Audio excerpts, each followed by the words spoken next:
Welcome to Balaji Roja vlogs. இன்னைக்கு நம்ம ஒரு சூப்பரான சாம்பார் பண்ண போறோம். அது என்னன்னா பாவக்காய் சாம்பார் தான்.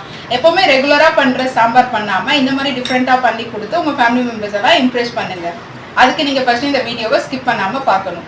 இந்த வீடியோ பார்க்க யாராச்சும் புதுசா வந்திருந்தீங்கன்னா சேனலை சப்ஸ்கிரைப் பண்ணுங்க, லைக் பண்ணுங்க அண்ட் ஷேர் பண்ணுங்க. வாங்க வீடியோக்குள்ள போகலாம். ஃபர்ஸ்ட் நம்ம பாவக்காய் சாம்பாருக்கு பருப்பை வேக வச்சு எடுத்துக்கலாம். அதுக்கு நான் 1 கப் தோரம்பருப்பு எடுத்திருக்கேன், நல்லா ஊற வச்சு எடுத்திருக்கேன், அதை போட்டுக்கலாம். பூண்டு ஒரு 10லேருந்து 15 பூண்டு ஆட் பண்ணிக்கலாம். அப்புறம் வெங்காயம் 1 கட் பண்ணி வச்சுருக்கேன், அதையும் ஆட் பண்ணிக்கலாம். அப்புறம் நான் ஒரு தக்காளி, பெரிய சைஸ் தக்காளி கட் பண்ணி வச்சுருக்கேன், அதையும் நம்ம இப்போ ஆட் பண்ணிக்கலாம். நம்ம எல்லாத்தையும் ஆட் பண்ணியாச்சு. இப்போ நம்ம தண்ணி ஊற்றிக்கலாம். நம்ம 1 கப்பு தோரம்பருப்பு எடுத்ததுனால 2 கப்பு தண்ணி ஊற்றிக்கலாம். 2 கப்பு தண்ணி. இப்போ தண்ணி ஆட் பண்ணியாச்சு.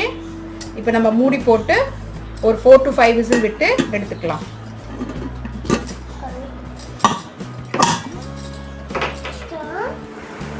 இப்போ நம்ம ஆயில் ஆட் பண்ணிக்கலாம். நல்லா சூடாயிடுச்சு. இப்போ நம்ம 1 டீஸ்பூன் கடுகு ஆட் பண்ணிக்கலாம். கடுகு நல்லா பொரிஞ்சிடுச்சு. இப்போ 2 டீஸ்பூன் ஜீரகம் ஆட் பண்ணிக்கலாம். இப்போ நான் ஒரு வெங்காயம் சின்னதாக கட் பண்ணி வச்சுருக்கேன், அதையும் ஆட் பண்ணிக்கலாம். இப்போது 2 பச்சை மிளகாய் எடுத்து வச்சுருக்கேன், அதையும் ஆட் பண்ணிக்கலாம். நான் ஒரு பெரிய பாவக்காய் எடுத்துருக்கேன், இந்த மாதிரி ரவுண்டாக கட் பண்ணி வச்சுருக்கேன். விதையெல்லாம் எடுக்க வேண்டாம், அப்படியே ரவுண்டாக கொஞ்சம் திக்னஸாக கட் பண்ணிக்கணும், ரொம்ப தின்னாக கட் பண்ணக்கூடாது.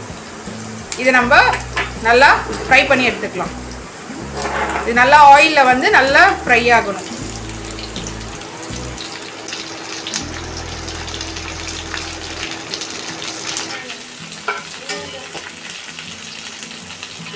இப்போ பாருங்க, பாவக்காய் நல்லா பொரிஞ்சிருச்சு. இங்கே பாருங்க. இப்போ இந்த ஸ்டேஜில் தேவையான மிளகாத்தூள் ஆட் பண்ணிக்கலாம். நான் 2 டேபிள் ஸ்பூன் எடுத்து வச்சுருக்கேன். அப்புறம் சால்ட் தேவையான அளவு.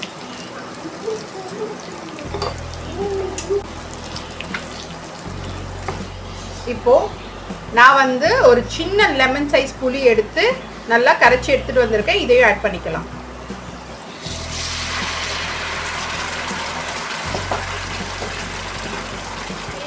நம்ம வேக வச்ச பருப்பை ஆட் பண்ணிக்கலாம்.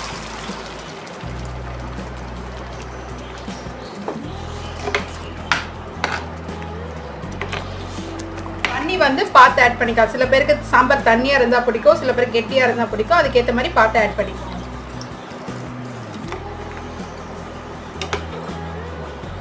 நல்லா கொச்சிடுச்சு. இப்போ கடைசியா கொத்தமல்லி தூவி இறக்கினா சுவையான பாவக்காய் சாம்பார் ரெடி.